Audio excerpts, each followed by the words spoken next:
ഹിന്ദുക്കൾ ശ്രദ്ധിക്കേണ്ട മറ്റൊരു കാര്യം മറ്റുള്ളവരോട് പറഞ്ഞു കൊടുക്കുകയും ചെയ്യണം. കൃത്യമായിട്ട് ഓരോ കാര്യങ്ങൾ പറഞ്ഞു കൊടുത്തെങ്കിലേ മറ്റുള്ളവർക്ക് ഇത് മനസ്സിലാവുള്ളൂ. ഹിന്ദുക്കളെ മറ്റ് മതസ്ഥർ എന്ന് പറയുമ്പോൾ പിള്ളേരായിരിക്കില്ല, മറ്റു മതത്തിലുള്ള മെയിൻ ആൾക്കാർ, അവരുടെ മതം പ്രചരിപ്പിക്കുന്ന ആൾക്കാർ ഹിന്ദുക്കളെ എപ്പോഴും താറടിച്ച് കാണിക്കാൻ ശ്രമിക്കും. നിങ്ങൾ അങ്ങനെയാണ്, നിങ്ങൾ ഇങ്ങനെയാണ്.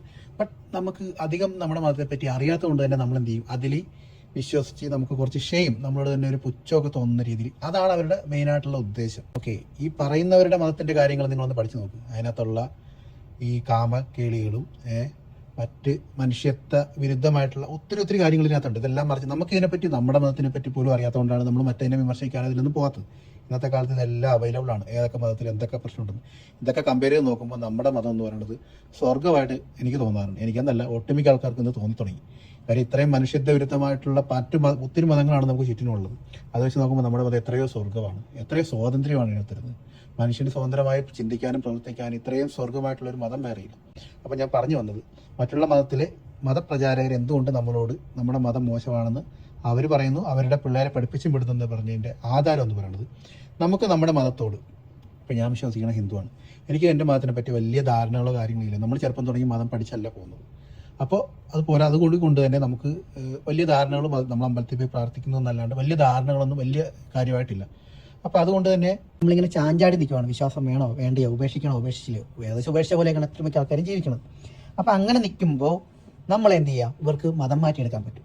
അതാണ് ഇവരുടെ ഏറ്റവും വലിയ പോയിന്റ്. അവർക്ക് ഈസി ആയിട്ട് ഒരാൾ മതം മാറ്റാം. അവർക്ക് ഒരാളെ കാണുമ്പോൾ അറിയാം ഇവൻ മതം മാറ്റാൻ പറ്റുന്ന ആളാണെന്നുള്ളത്.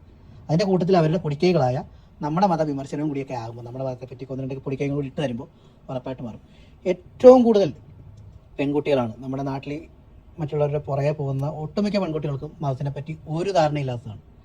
അതായത് മതം മാറ്റാൻ വേണ്ടി ഇങ്ങനെ കൊണ്ടുപോകണം, പ്രേമത്തിന്റെ പേരിലാണ് കൊണ്ടുപോകുന്നത്. പ്രേമിച്ച് കല്യാണം കഴിക്കണം, എന്തിനാണ് ഈ മതം മാറുന്നത്? അപ്പോൾ അതിന്റെ പേരെന്ന് പറയുന്നത് ജിഹാദ് എന്ന് പറയും. അപ്പോൾ ഒരാൾ രണ്ടുപേരും തമ്മിൽ സ്നേഹിക്കുമ്പോൾ കുഴപ്പമില്ല, കല്യാണം കഴിച്ച് ജീവിക്കുമ്പോൾ മാത്രമാണ്, എന്നാൽ പിന്നെ സ്നേഹിക്കാണ്ടിരുന്നാൽ പോരെ.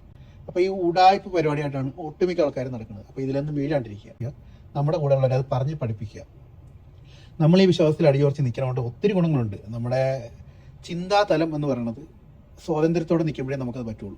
മതകാര്യങ്ങൾ മാത്രം തലയിൽ കൊണ്ട് നടക്കുന്ന ആൾക്കാരുടെ എത്രത്തോളം വിദ്യാഭ്യാസവും ചിന്തകളും വളരുന്നുണ്ടെന്നുള്ളത് നിങ്ങൾ നിങ്ങളുടെ ചുറ്റുപാട് നോക്കി അറിയാം.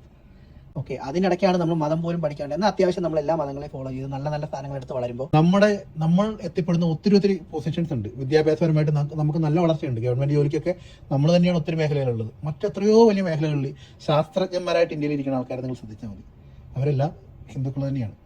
അപ്പോൾ അതെല്ലാം കൂടി വരുമ്പോൾ നിങ്ങൾ മനസ്സിലാക്കിയെടുക്കേണ്ട, ഇടയിലൂടെ വായിച്ചെടുക്കേണ്ട ഒത്തിരി കാര്യങ്ങളുണ്ട്. അതാണ് ഞാൻ പറഞ്ഞത്.